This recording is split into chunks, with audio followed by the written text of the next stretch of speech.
On New Year's Eve, she signs the divorce papers in tears, unaware her ex-husband is the Mafia boss. The pen trembles between her fingers as the clock on the wall ticks toward midnight.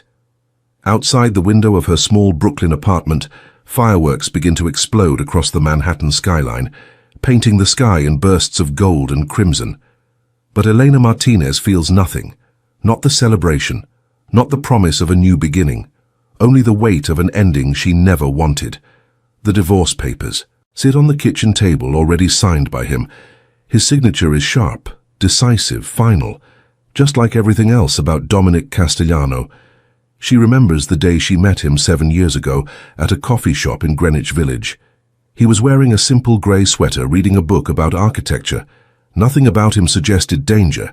Nothing about him suggested the empire he controlled from the shadows.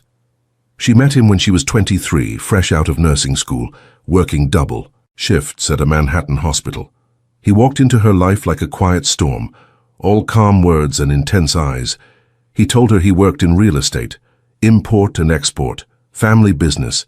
She believed him because she wanted to believe him, because when he looked at her, she felt like the only woman in the world. They married within a year, a small ceremony in upstate New York, surrounded by people she did not know. His family, he said, business associates. She remembers the way they looked at her, with curiosity, with calculation, with something she could not name. But Dominic held her hand through it all, and she trusted him. She trusted him completely.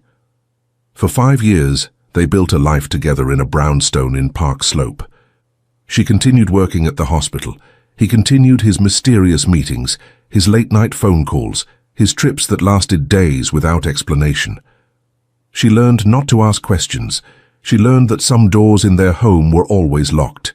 She learned that the men who visited wore expensive suits and spoke in hushed tones, and that they always fell silent when she entered the room. But she loved him. Despite the secrets, despite the silences, she loved him with everything she had. And when she told him she was pregnant, the look on his face, that mixture of terror and joy, made her believe that everything would finally make sense, that he would finally let her in. She lost the baby at 12 weeks. The doctor said it was nothing she did wrong. These things happen. But something broke inside her that day, and something broke between them too. Dominic became distant. He stopped coming home for dinner. He stopped looking at her the way he used to, and when she finally confronted him, demanding answers, demanding the truth, he gave her something worse than silence.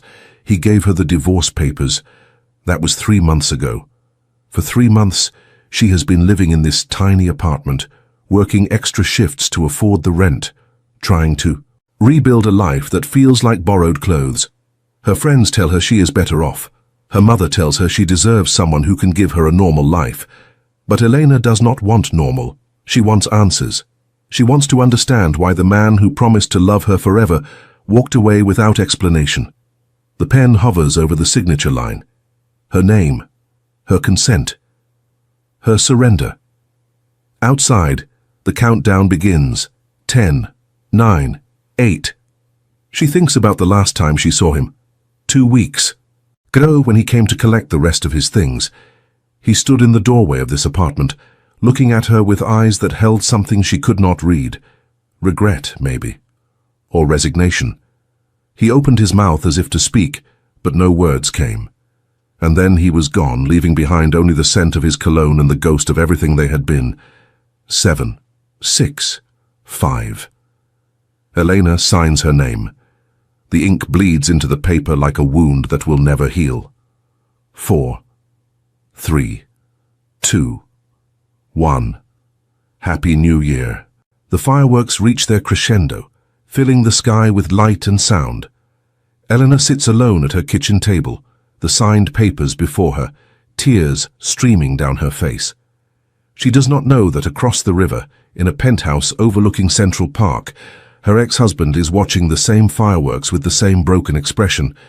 She does not know that the divorce was never about falling out of love. She does not know that Dominic Castellano signed those papers to save her life. And she certainly does not know that in the world she is about to enter, her ex-husband is not a real estate developer. He is the head of the most powerful crime family on the eastern seaboard, a man whose name is spoken in whispers, A man whose enemies do not live long enough to speak it twice, but she is about to find out. The knock on her door comes at 12:15, just as she is pouring herself a glass of wine. The sound is sharp, urgent, unexpected. Elena freezes. She is not expecting anyone. Her friends are at parties. Her mother is in Florida. No one knows she is spending New Year's Eve alone, drowning in grief and cheap Cabernet. She approaches the door slowly, her heart beginning to race. Through the peephole, she sees a face she recognizes, but cannot place. A woman, maybe 50, with silver hair and worried eyes. Elena opens the door a crack, leaving the chain in place. The woman speaks quickly, her accent thick and Eastern European. "Elena Castellano, you must come with me. Tao, your life is in danger." Elena's blood runs cold. "Who are you? How do you know my name?" "There is no time to explain. They are coming. If you want to live, you must come with me now." As if to punctuate her words, the sound of footsteps echoes from the stairwell below. Heavy, fast. Too many to be neighbors returning from celebrations. Elena's nursing training kicks in. Assess, prioritize, act. She does not know this woman. She does not understand what is happening. But every instinct in her body is screaming that the footsteps below are not friendly. She unlatches the chain. The woman grabs her hand and pulls her into the hallway, toward the fire escape at the end of the corridor. Behind them, the footsteps grow louder. Elena hears voices, men's voices, speaking in rapid Italian. She catches only fragments. The wife. Find her. Bring her to Victor. They burst through the fire escape door and descend the metal stairs into the alley below. The January air is brutal, cutting, through Elena's thin sweater like a blade. She's wearing slippers. She left everything behind, her phone, her wallet, her signed divorce papers. A black SUV waits at the end of the alley, its engine running. The woman pushes Elena inside and climbs in after her. The driver, a massive man with a shaved head and neck tattoos, pulls away before the door is even closed. Elena presses herself against the leather seat, her entire body trembling. "Where are you taking me? Who were those men? What is happening?" The silver-haired woman turns to face her. In the glow of the passing streetlights, Elena can see the exhaustion in her eyes, the fear, the determination. "My name is Marta. I have worked for the Castellano family for 30 years, and those men, they work for Victor Antonov. He wants you because you are the only thing Dominic has ever loved, and Victor wants to destroy everything Dominic loves." Elena's mind reels. Castellano family, Victor Antonov. None of these words make sense. "I do not understand. Dominic works in real estate. Marta's laugh is bitter. "Real estate, yes, he owns half of Manhattan, but not through mortgages and contracts, child. Through power, through fear, through blood. Your husband, your ex-husband, is the head of the Castellano crime family, the most powerful organization on the East Coast. And tonight, on New Year's Eve, his enemies have decided to strike." The words land like punches. Elena cannot breathe, cannot think. The man she married, the man she loved, the man whose child she carried for 12 weeks before her body betrayed her, a crime boss, a Mafia don, a man whose world is built on shadows and violence. "No," she whispers. "That is not possible. I would have known. I would have seen." "You saw what he wanted you to see, what he needed you to see. Dominic loved you enough to protect you from the truth, and now that protection has made you a target." The SUV speeds through the empty streets of Brooklyn, heading toward the bridge. Elena watches the city lights blur past the window, her entire understanding of her life collapsing like a house of cards in a hurricane. She spent 5 years married to a man she did not know, 5 years building a life on lies, 5 years loving a ghost, and now that ghost's enemies want her. The SUV crosses the Williamsburg Bridge and heads uptown. Elena asks where they are going, but Marta only shakes her head. Somewhere safe, somewhere Victor cannot reach. Safe. The word feels foreign now. Elena does not know what safe means anymore. She does not know what anything means. 20 minutes later, they pull up to a building Elena has never seen. a converted warehouse in a quiet corner of Tribeca, its windows dark, its entrance unmarked. Marta leads her inside through a service entrance, up a freight elevator, and into a space that takes her breath away. The loft is enormous, spanning the entire floor of the building. Exposed brick walls, soaring ceilings, floor-to-ceiling windows overlooking the Hudson River. And everywhere she looks, signs of wealth, original artwork, designer furniture, a kitchen that belongs in a magazine. But what catches her attention are the men. A dozen of them at least, stationed throughout the space. They wear dark suits and earpieces. They carry themselves with the coiled tension of soldiers, and they all turn to look at her when she enters. One of them steps forward, a younger man with kind eyes and a concerned expression. "Mrs. Castellano, I am Marco, head of security. You are safe here. No one knows about this location except our most trusted people." Mrs. Castellano. The name feels like a knife in her heart. She is not Mrs. Castellano anymore. She signed the papers, she ended the marriage. But apparently in this world, paper means nothing. "Where is Dominic?" she asks, surprising herself with the steadiness of her voice. Marco and Marta exchange a look that Elena cannot interpret. "He is handling the situation," Marco says carefully. "Viktor Antonov launched a coordinated strike tonight. Multiple locations, multiple targets. Dominic is ensuring the safety of his people." His people, not her. She is not his people anymore.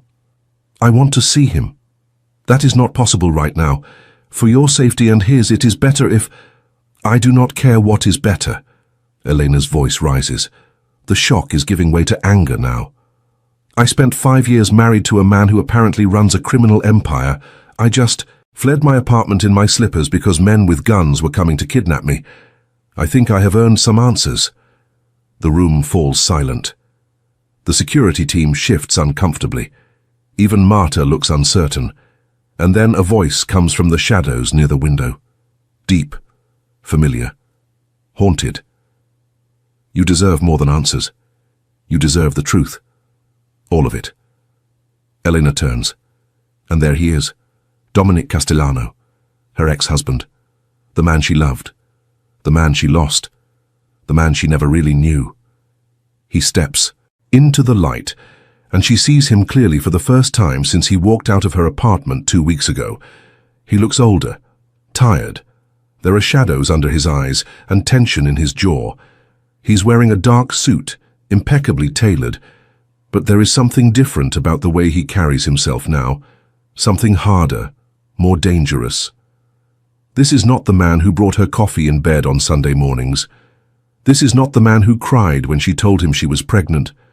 This is not the man who held her hand during the procedure when they lost their baby. This is someone else entirely. This is the real Dominic Castellano. "Elena." He says her name like a prayer, like a wound. "I am so sorry." She wants to scream at him. She wants to hit him. She wants to demand explanations for every lie, every secret, every moment of her marriage that was built on deception.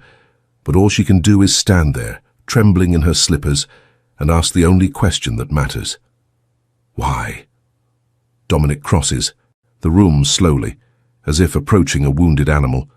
He stops a few feet away, close enough for her to see the pain in his eyes, close enough for her to smell his cologne, the same scent that clung to the pillow for weeks after he left.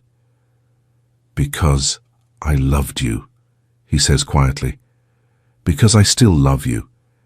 And because in my world, love is a weakness that gets people killed." Check if you are already subscribed to this channel. If you enjoy stories that reveal the hidden truths behind impossible, love stories that will keep you holding your breath until the very last word, then you belong here. Subscribe now, because what happens next will change everything you think you know about loyalty, sacrifice, and the dangerous price of love. The silence between them stretches like a wire pulled too tight.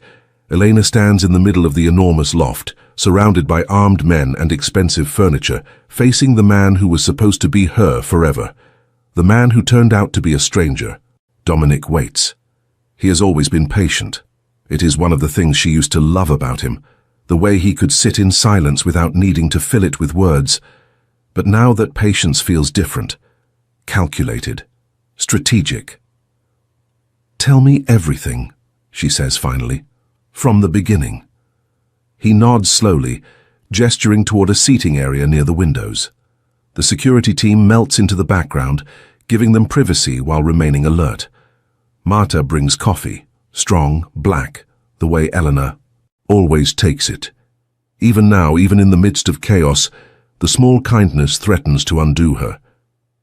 They sit across from each other, the city lights painting shifting shadows across the floor. Dominic takes a breath, and when he speaks, his voice is steady but raw. "My family has controlled organized operations in New York for 4 generations. My great-grandfather started in the construction business, legitimate work that funded less legitimate activities. My grandfather expanded into shipping, logistics, unions. My father made the name Castellano something to fear." Eleanor listens without interrupting. She has spent 5 years with this man. She knows his tells. The slight tension in his shoulders when he is uncomfortable, the way he looks down when discussing something painful. "I never wanted this life," Dominic continues. "I studied architecture in college. I wanted to build things, not destroy them. But when my father died, when I was 28, there was no one else. My brother Marco had neither the temperament nor the desire. My mother was already sick. The organization would have collapsed or been consumed by rivals, so I stepped in." "You became a criminal." The word hangs in the air between them.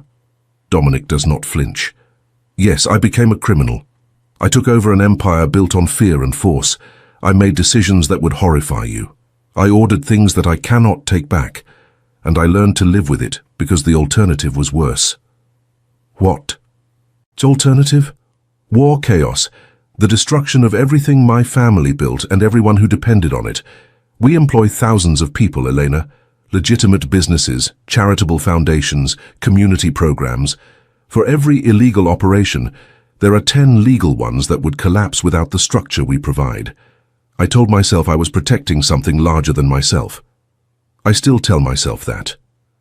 Elena processes his words, trying to reconcile them with the man she married. The man who donated anonymously to her hospital. The man who volunteered at soup kitchens on Thanksgiving. The man who cried at sad movies and could not kill the spider in their bathroom. "When did you decide to lie to me?" she asks. "Before we met? After?" "Before." His voice breaks slightly on the word. "I saw you at that coffee shop and I knew you were different. Pure. Good. Everything I could never be.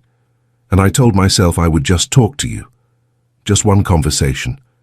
Just to feel, for one moment, what it was like to be seen by someone who did not know what I was. But one conversation became 2, became coffee every morning, became dinner, became falling in love so hard and so fast that I could not stop it. And by the time I should have told you the truth, I was already lost. I could not bear the thought of you looking at me the way you are looking at me now." Eleanor realizes there are tears on her cheeks. She wipes them away angrily. "So you married me. You let me believe I knew who you were. You let me build a life on lies." "I built walls," he says, "compartments. I kept my 2 worlds completely separate. The brownstone was clean. No business, no visitors, no evidence of anything illegal. I thought I could give you a normal life inside an abnormal reality. I thought if I loved you enough, protected you enough, none of the darkness would touch you. But it did touch me." Her voice is barely a whisper. "The baby—" Dominic's face crumples. For a moment, the powerful crime boss disappears, and all that remains is a man who lost a child. "The baby was not, Eleanor, the baby was not because of anything in my world. The doctors said it happens. 12 weeks. A routine loss." She laughs bitterly. "But I have spent months wondering, was it the stress, the secrets I could feel but not name, the part of you that was always somewhere else? I do not know." His honesty is brutal. "I have asked myself the same questions. I have blamed myself every day. And when you confronted me, demanding answers, demanding the truth, I realized I could not give you either without destroying everything. So I gave you the divorce papers instead. You pushed me away to protect me. I pushed you away because Viktor Antonov had started making threats, because he had photographs of you, at the hospital, at the grocery store, walking through our neighborhood, because he made it clear that if I did not step down, he would take everything from me, starting with you. The name again, Viktor Antonov. Elena files it away, adding it to the growing list of things she needs to understand. Who is he? A rival, Russian, ruthless. He controls operations from Boston to Philadelphia and has wanted to expand into New York for years. My father kept him at bay through fear and force. I have tried a different approach, negotiation, boundaries, mutual benefit. But Viktor does not want cooperation. He wants domination. And he thinks kidnapping me will give him leverage. He thinks hurting you will break me. And he is right. Dominic leans forward, his eyes intense. Elena, I divorced you because I thought distance would make you safe.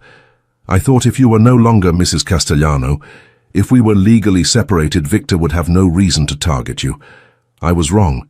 He sees you as my weakness, whether you wear my ring or not. So what happens now? Now you stay here under protection until the situation with Viktor is resolved. Resolved? You mean until he is dealt with? Dominic's jaw tightens. I mean until he is no longer a threat. Elena stands abruptly, pacing toward the windows. The city sprawls below her, millions of lights, millions of lives, all of them unaware of the drama unfolding in this converted warehouse. I cannot stay here indefinitely. I have a job. I have a life. What is left of it anyway? Your apartment is not safe. We moved your things, clothes, important documents. Anything you might need, everything is here. She spins to face him. You went through my things? Marta did, with respect and care. I would never... You would never what? Invade my privacy? Lie to me? Make decisions about my life without consulting me? She laughs, and the sound is harsh. You have done all of those things, Dominic. Our entire marriage was built on you deciding what I needed to know. He stands too, but does not approach her. You are right, and I cannot change the past. I can. Only try to keep you alive in the present. The words hang between them, heavy with implication. Keep you alive, not a figure of speech, a literal statement of intent. How dangerous is this? She asks quietly. Viktor has made 3 attempts on my life in the last month. He has targeted members of my organization, their families. He is not playing by the old rules. He wants total destruction. 3 attempts on your life. Elena absorbs this. When you came to get your things from my apartment 2 weeks ago, how were you in danger then? A pause. Then, yes, and you came anyway. I needed to see you. One more time. His voice drops. I thought it might be the last time. Something shifts in Eleanor's chest. Anger is still there, burning hot. But underneath it, something else. Something that refuses to die no matter how many lies are stacked on top of it. You are an idiot, she says. A ghost of a smile crosses his face. I have been called worse. You should have told me the truth. From the beginning, you should have trusted me. And if I had told you on our 3rd date that I was the head of a crime family, would you have stayed? The question is not rhetorical. He genuinely wants to know. Elena thinks about it, really thinks. The woman she was at 23, idealistic, naive, raised by a mother who believed in rules and righteousness. Would that woman have fallen in love with a criminal? Would she have seen past the title to the man underneath? I do not know, she admits. But I would have had the choice. You took that from me.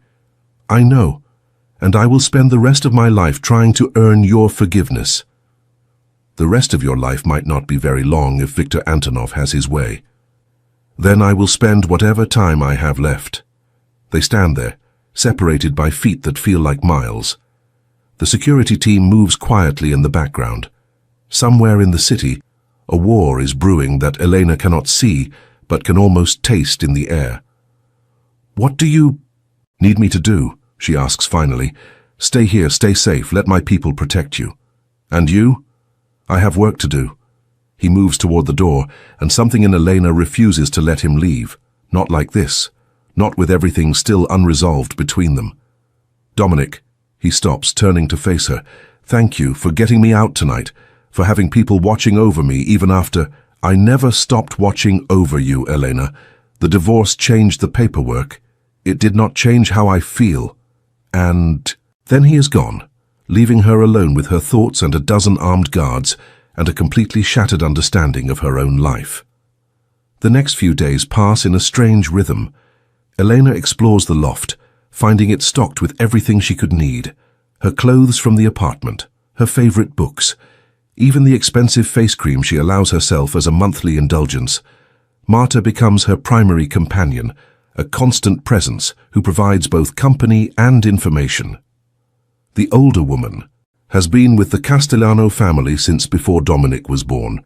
She served his mother, witnessed his transformation from idealistic architecture student to reluctant crime boss, and quietly orchestrated his meeting with Elena at that coffee shop 7 years ago. You planned it? Elena asks on the third day as they sit together in the kitchen. The coffee shop. Planned is a strong word, Marta says carefully. Let us say I created opportunities. Dominic was drowning in darkness, running. The organization dealing with threats, becoming harder every day. I saw you at the hospital once. I was there visiting a cousin, and something about you struck me. Light, warmth, everything he needed and could never find in his world. So you manipulated us into meeting. I suggested he try a new coffee shop. The rest was fate. Eleanor turns this over in her mind. The grand romantic story of their meeting, chance encounter, instant connection, love at first sight, was actually orchestrated by a 60-year-old housekeeper with matchmaking instincts. Does he know? He suspects. He has never asked directly. I think he does not want confirmation that even his love story was arranged. Our love was real. Whatever brought us together, what we built was real. I know, child. I have watched you both for 7 years. The way he looked at you, the way he still looks at you, that is not performance. That is a man who found his soul and lost it in the same breath. Eleanor stares out the window at the January sky, grey, cold, unforgiving. What happens if Victor wins? Marta's silence is answer enough. On the 5th day, Dominic returns. He looks worse than before, exhausted, strained, carrying the weight of decisions Elena cannot imagine. He finds her in the kitchen, attempting to cook dinner from whatever ingredients she could locate. Pasta, she says by way of greeting. It is all I know how to make. Your pasta was always my favorite. They move around each other, carefully maintaining distance while sharing space. It reminds Elena of their last months together, when the silences grew longer and the touches grew fewer. How bad is it? She asks as she drains the noodles. Bad. Victor has more resources than we anticipated. He has been planning this for years, waiting for the right moment to strike. And New Year's Eve was the right moment. Symbolic, new year, new order. He wanted to announce his arrival by taking everything from me in one night. But he did not succeed. Not yet. Dominic sits at the kitchen island watching her cook. We lost people, Elena. Good people. Families are mourning because of decisions I made years ago. That is not your fault. Everything in my world is my fault. That is what it means to be in charge. She plates the pasta, simple with garlic and olive oil and whatever herbs she could find, and sets it before him. For a moment, they are just two people sharing a meal, a husband and wife, despite the divorce. Papers, a man and woman with history written into every glance. I missed this, Dominic says quietly. I missed you. You could have had this, every day, if you had told me the truth. Would you have stayed? She considers lying, considers telling him that yes, of course, love conquers all, but she has had 5 days to think and she owes him honesty even if he never gave it to her. I do not know, but I would have had the chance to decide. A week passes. Then 2. Elena exists in a strange limbo, suspended between her old life and whatever this new reality will become. She contacts the hospital, takes an indefinite leave of absence, citing family emergency. She reaches out to her mother, keeps the conversation vague, promises to visit soon. She does everything expected of someone whose life has been upended, all while living in a luxury loft under armed guard. Dominic comes and goes. Sometimes he stays for hours, sharing meals, sharing silence, trying to rebuild something that was never built on solid ground. Other times he is gone for days, returning with new shadows under his eyes and fewer words to share. Through Marta and Marco, Elena pieces together the scope of what she has married into. The Castellano organization is vast. Not just crime, but legitimate business. Real estate holdings worth billions, construction companies, import businesses, charitable foundations, political connections. How much of it is legal? She asks Marco one afternoon. More than you would think. Dominic has been transitioning operations for years, moving away from traditional activities, focusing on legitimate enterprises. It is a slow process. You cannot dismantle an empire overnight, but he is committed to it. Why? Marco hesitates. Because of you. Because the day he married you, he decided he wanted to be someone you could be proud of, someone who could eventually walk in the light without looking over his shoulder. The revelation hits Elena harder than she expects. All those years of secrets, and underneath it all, a man trying to change, trying to become worthy of a love he thought he had stolen under false pretenses. 3 weeks after New Year's Eve, everything changes again. Elena is reading in the living area when Dominic arrives with an entourage of grim-faced men. His expression is darker than she has ever seen, not angry, but resolved, final. We have located Victor's main operation, he tells her without preamble. Tonight, we end this. The weight of his words presses against her chest. End this. She knows what that means. She knows the world she has been thrust into does not resolve conflicts through negotiation and compromise. What will you do? What needs to be done? Dominic, she stands, crossing to him. What exactly are you planning? He looks at her, and for a moment, the mask slips. Underneath the crime boss, underneath the decisive leader, there is a man who is terrified. Victor has been systematically targeting everyone connected to me. 3 days ago, his people went after Marco's sister. She escaped, but barely.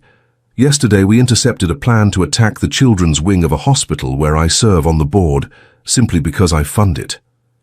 Eleanor's stomach turns. Children. Innocent lives caught in a war between men and their empires. He is not fighting for territory anymore, Dominic continues. He is fighting for destruction, total annihilation. And the only way to stop someone like that is to end their ability to fight.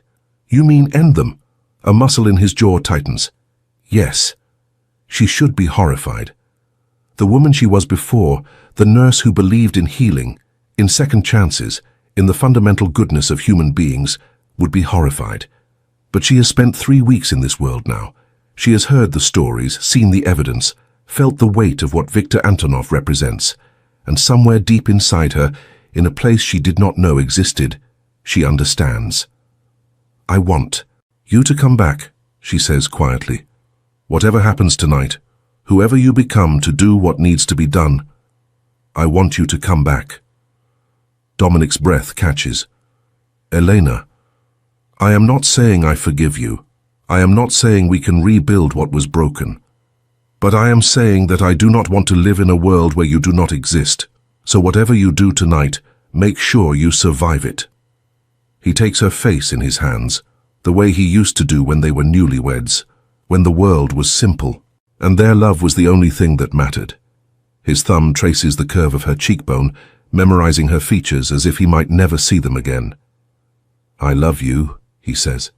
I have loved you since the moment I saw you, and I will love you until I stop breathing.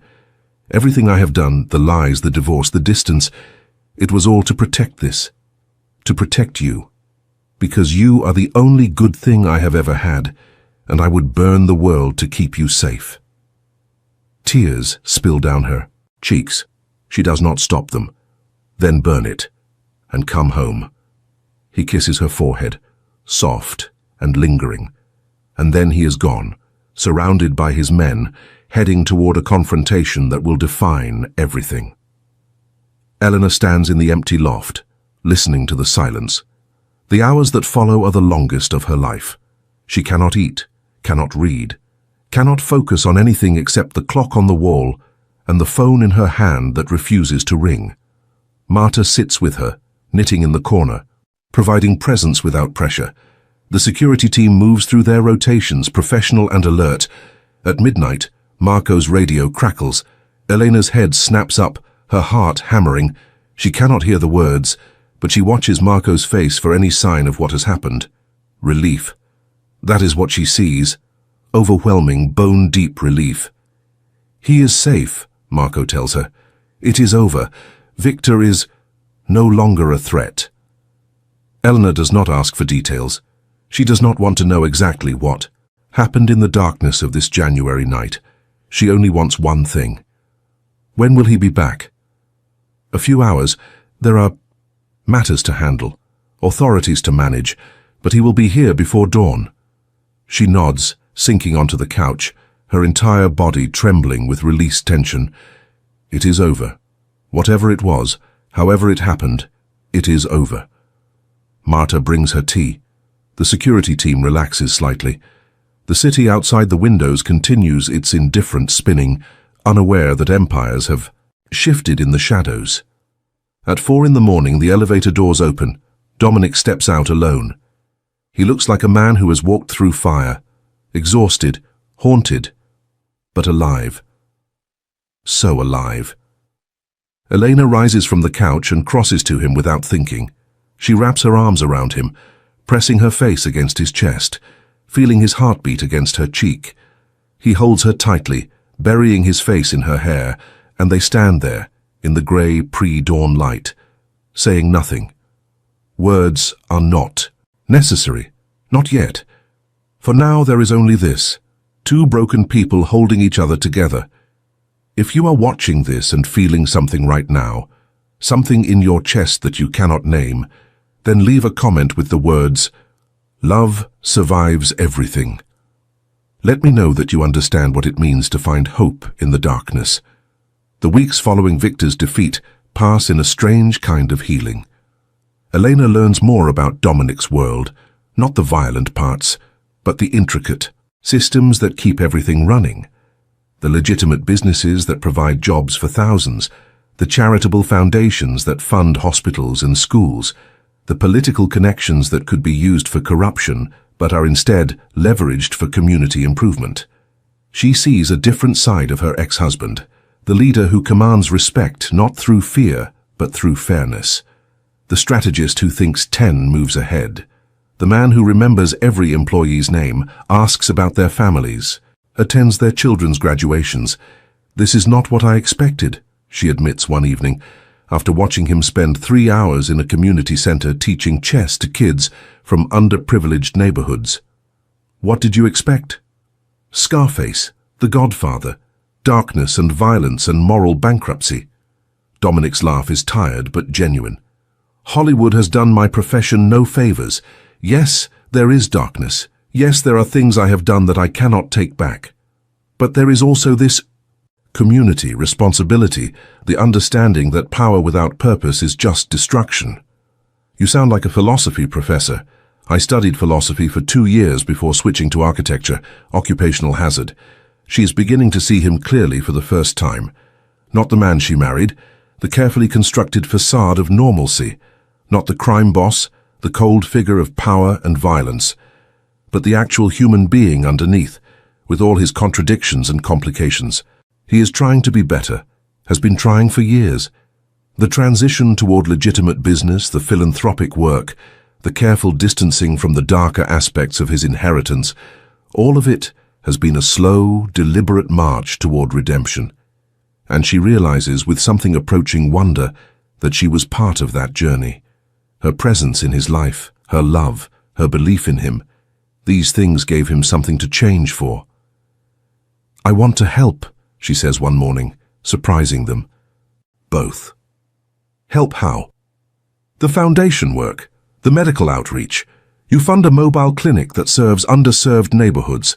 I saw the reports. I am a nurse, Dominic, a good one. Let me actually contribute instead of sitting here feeling useless.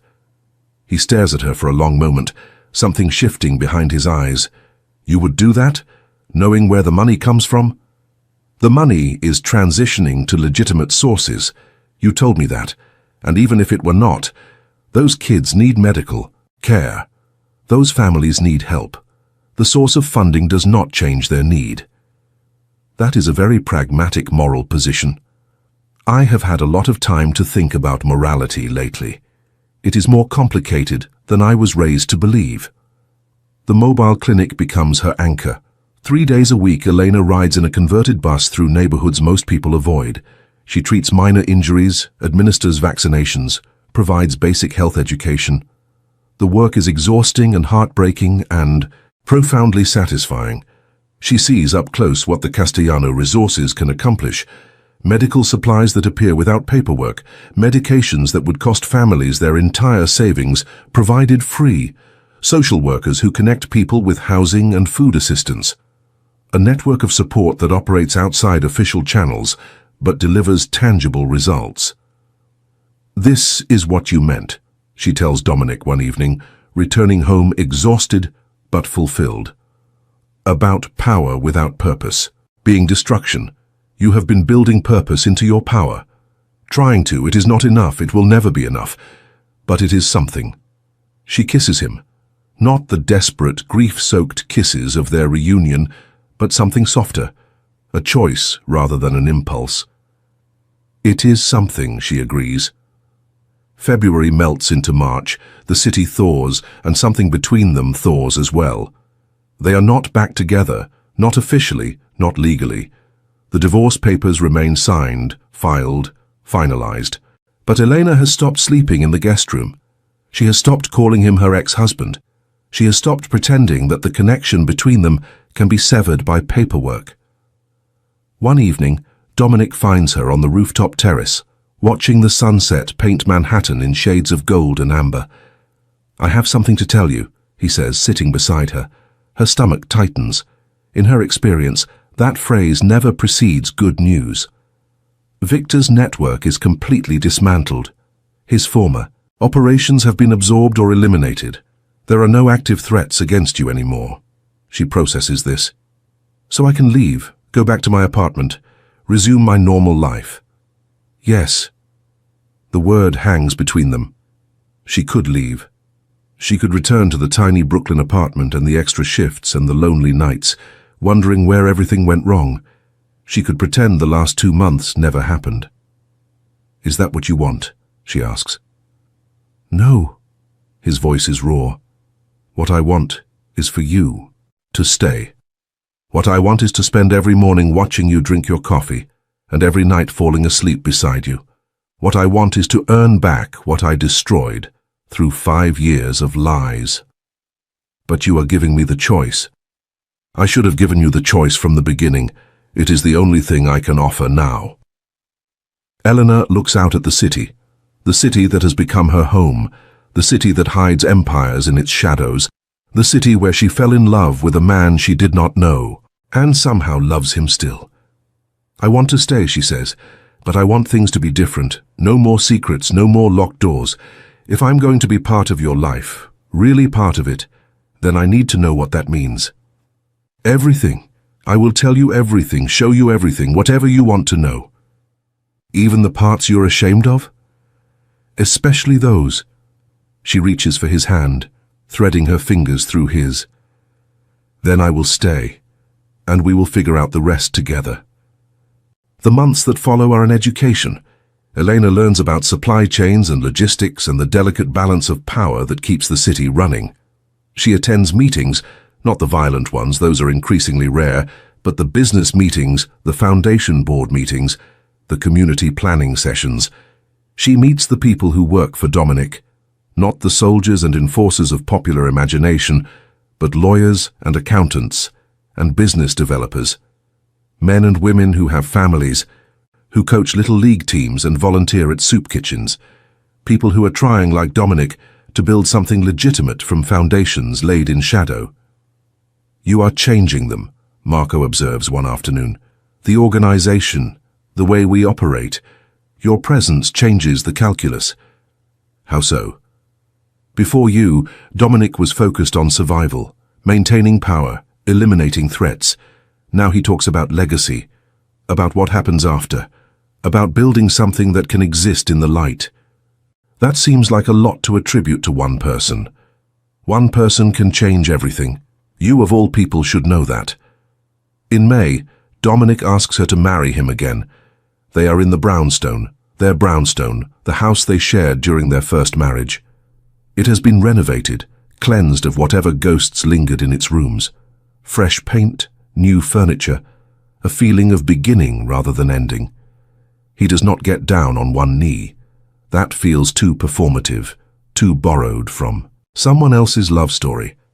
Instead, he simply stands in the kitchen where they used to cook together, where they used to dance to music from the old radio, where they used to be happy before everything fell apart. "I do not have a ring," he says. "I do not have speeches prepared. I only have this: I love you. I have loved you since before you knew who I really was, and I love you more now that you know everything. I cannot promise you normal.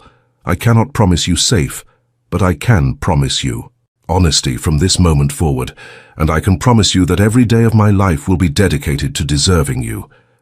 Eleanor looks at this man, her complicated, contradictory, trying to be better man. The crime boss who teaches chess to children, the millionaire who funds mobile clinics, the husband who lied to protect her and divorced her to save her and loves her with an intensity that should be terrifying, but somehow is not. "Yes," she says. She does not need to say anything else. The second wedding is nothing like the first. The first was small and secretive, surrounded by strangers, shadowed by lies she did not yet know existed. The second is held in June, in the garden of the brownstone, with only the people who matter most in attendance. Elena's mother flies in from Florida, uncertain at first, then gradually charmed by Dominic's attentiveness and the obvious depth of his feelings. Her friends from the hospital come, confused by the luxury but happy to see her happy. Dominic's trusted inner circle, Marco, Marta, the lawyers and advisors who have become something like family, fill the remaining seats. The ceremony is simple. No grand gestures, no orchestrated spectacle, just two people standing in the summer sunlight, making promises they finally understand the weight of. "I promise to tell you the truth," Dominic says, his voice steady. "Even when it is difficult, even when I am ashamed. I promise to let you see all of me, the light and the shadow, and to trust you with both." "I promise to stay," Elena responds, "not because I do not have a choice, but because I choose this. I choose you, all of you, including the parts that are still finding their way toward the light." The kiss that seals their vows feels different from any that came before. Not desperate or passionate or driven by crisis, simply sure, certain, a foundation rather than a fire. The reception spills into the evening, guests mingling in the garden as lanterns glow and music plays. Softly, Elena watches her two worlds merge, hospital colleagues chatting with former enforcers, her mother laughing at something Marco said, Marta presiding over the kitchen like a benevolent general. "Happy?" Dominic asks, appearing at her side with a glass of champagne. "Terrified," she admits, "and happier than I have ever been." Those two things do not have to be contradictory. No, I am learning that. The months after the wedding are a study in integration. Elena continues her work at the mobile clinic, expanding its services, securing additional funding through the foundation. She becomes a bridge between Dominic's world and the communities they serve, her medical expertise lending credibility to their philanthropic efforts. She also becomes unexpectedly a voice within the organization itself. "You have instincts," Dominic tells her one evening, after she has talked him out of a business deal that felt wrong. "You see things I miss because I am too close." "I see people. That is what nurses do. We see the patient, not just the symptoms. Then keep seeing, keep telling me what you see." She does. She points out employees who are struggling, suggests support systems, She identifies partnerships that feel exploitative, pushes for more equitable arrangements. She brings a perspective shaped by healing rather than conquest, and slowly, almost imperceptibly, the organization shifts. By fall, Dominic has finalized the transition of 3 major operations from grey market to fully legitimate. The news is celebrated quietly, champagne in the brownstone, smiles exchanged between people who understand what it means. "This is your doing," Dominic tells her that night. "None of this would have happened without you." "This is your doing," she corrects gently. "You started this years before I knew the truth. I just helped you see the finish line." "You are my finish line, Eleanor. Everything I have done, everything I am trying to become, it is for you." "Then keep going. There is more work to do." There is always more work. The legitimate businesses require attention. The foundation expands its programs. Community relationships need nurturing.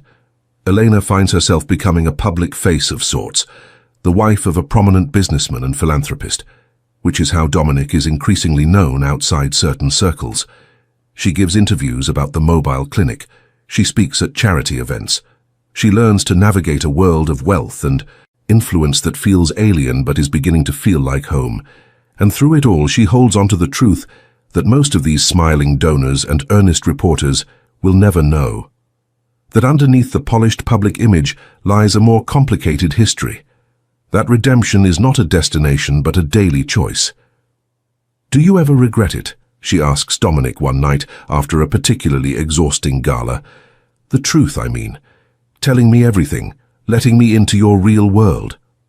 He considers the question seriously, the way he considers everything now. No more quick deflections, no more careful masks. "I regret the years I wasted hiding. I regret the pain I caused you by lying. But regret telling you the truth? Never, not for a single moment. Even when it makes things harder. Especially then. Hard and honest is better than easy and false. I learned that lesson too late, but I learned it."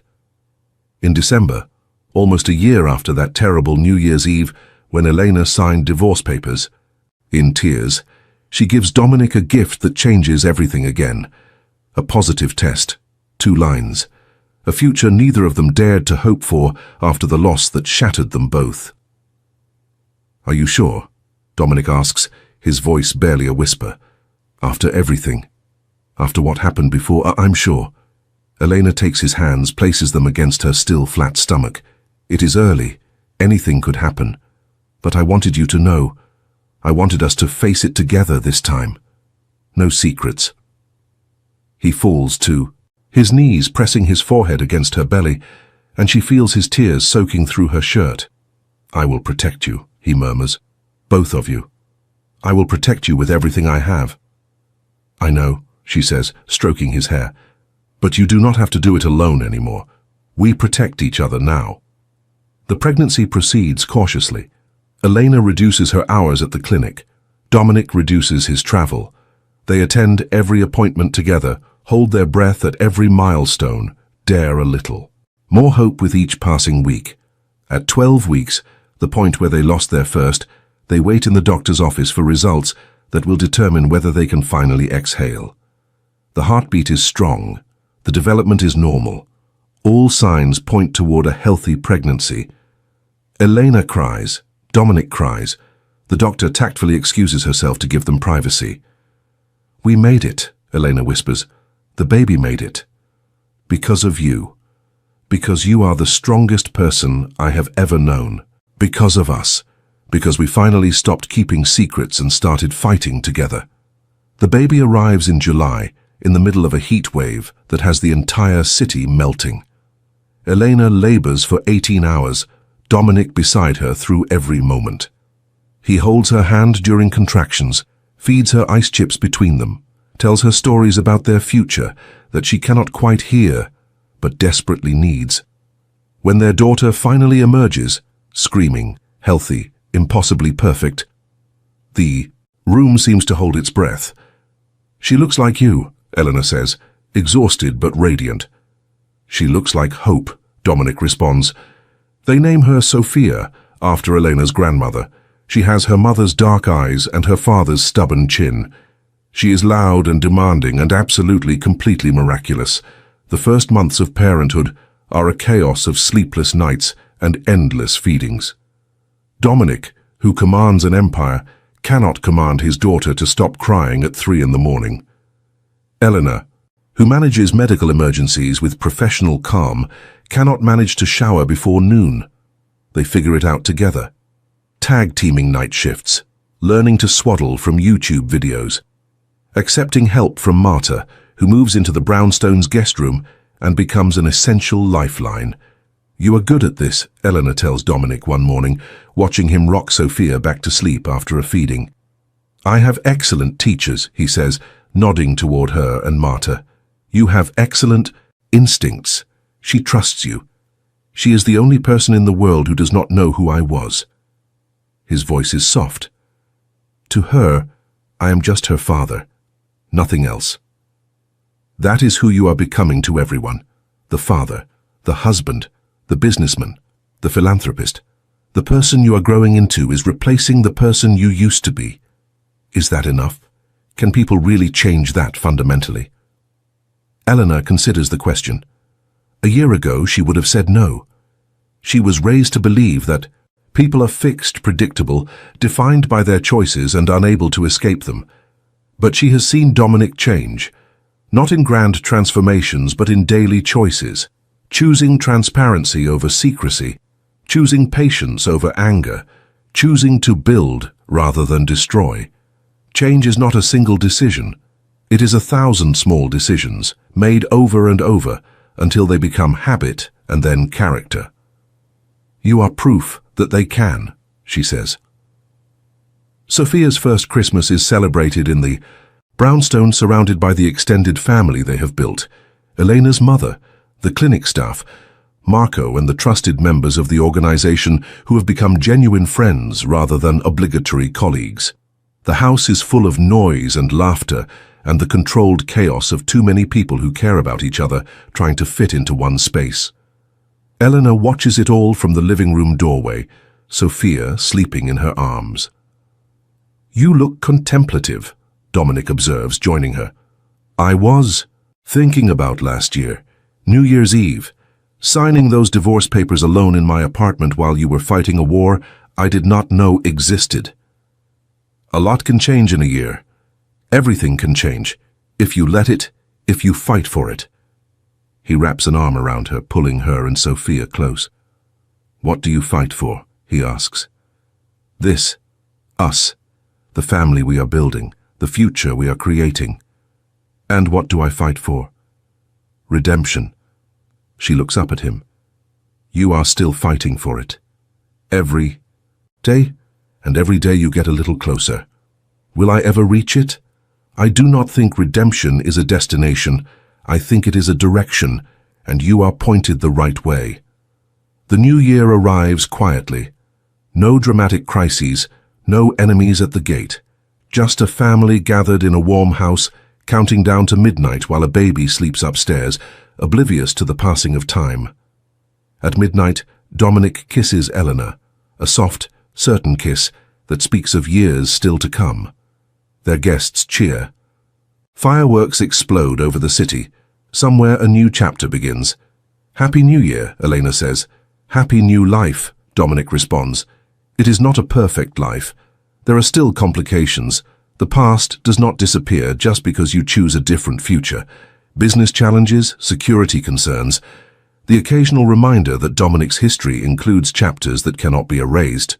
But there is also love, genuine, tested, chosen love. There is a daughter who giggles at her father's silly faces and reaches for her mother's hair. There is a community that supports them, a purpose that drives them, a future that belongs to them if they are brave enough to claim it. One evening, as winter settles over the city and Sophia takes her first wobbling steps across the living room floor, Elena realizes something that might be the most important truth of all. She thought, on that terrible New Year's Eve 2 years ago, that she was ending her story. Signing the divorce papers felt like closing a book, final and irreversible. But she was wrong. That moment was not an ending. It was a transition.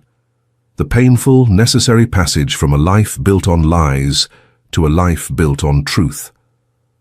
The woman who signed those papers, crying, alone, unaware of who her husband really was, would not recognize the woman standing in this brownstone today, not because she has become someone different, but because she has become more fully herself, stronger, wiser, more capable of love and of accepting love in return.